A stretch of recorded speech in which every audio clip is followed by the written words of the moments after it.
কি ব্যাপার রাব্বি সাহেব, আপনার এবারের টার্গেট তো খুবই বাজে অবস্থা। আপনি কিভাবে টার্গেট করবেন? আপনার এই যে ডে বাই ডে সেলসের অবস্থা তো খুবই খারাপ। আপনি কি সেলসের হিসাব নিকাশ রাখেন কিছু? বস আমি তো হিসাব রাখতেছি।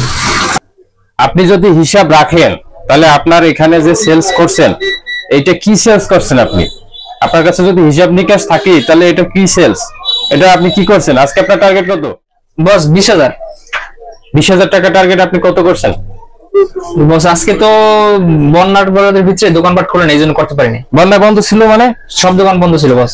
মানে বন্ধ ছিল মানে কি বলেন মিয়া? আপনি কি আসলে চাকরিটা আমারটা আপনি কি রাখবেন না আপনার নিজেরটা আপনি রাখবেন? আপনি কি বলেন? না বস আসলে চেষ্টা করতেছি, এখন তো সমস্যা কারণ এই জন্য অর্ডার হইতেছে না বা সেল হইতেছে না। চেষ্টা করতেছেন, আমি অত সত্য বুঝি না। আমার এই যে বন্যা থাকুক, বৃষ্টি থাকুক, ভূমিকম্প থাকুক, যা থাকুক আমার টার্গেট করে দিতে হবে। যদি আপনি করেন তাহলে ওয়েল, আর যদি চাকরি না করেন তাহলে আপনি রিজাইন দিয়ে এখন চলে যান। বস আমি মার্কেটে গিয়ে সবাই ফোন দিছি, তারপরে দোকান বন্ধ দেখে তারপর সবাই বলছে যে গরু ছাগল তাদের বন্যায় বাসায় নিয়ে গেছে, মুরগির ফার্ম ডুবে গেছে, তারপরে এরকম এরকম হয়েছে, এইটা বলছে। এখন তোমারে পাঠাইছি আমি সেলস করতে, তুমি কি সাংবাদিক মিয়া? তুমি কি সাংবাদিক হয়ে মার্কেটে গেছো? তোমার কাজ কি? তোমার কাজ হচ্ছে অর্ডার সংগ্রহ করা। তুমি তো সংবাদ সংগ্রহ করে লয়ে এসো আমার জন্য, তাই না? তোমারে আমার রাখা সম্ভব না।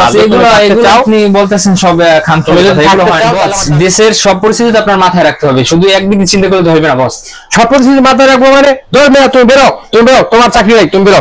বস এগুলো খারাপ করতেছেন, এটা কিন্তু ঠিক না। খারাপ করতেছি মানে? তুমি সেলসে চাকরি করো, আমার টার্গেট বুঝিয়ে দিতে হবে। আমার টার্গেট না বুঝিয়ে দিলে তুমি আমার চাকরি আমি করবো না। তুমি চাকরি না করলে তুমি রিজাইন দিয়ে চলে যাও। ঠিক আছে, আপনার চাকরি আমার লাগবে না, আপনার চাকরি উঠে মূর্তি নেয়া। আর শোনেন একটা কথা বলে রাখি, আপনার চাকরি আমি বেঁচে থাকলে কিরা করে, এটা আমি দেখতে চাই। আপনি মনে রাখেন এই কথাটা। কি বলে আমারে? আমি এখন টার্গেট করবো কিভাবে?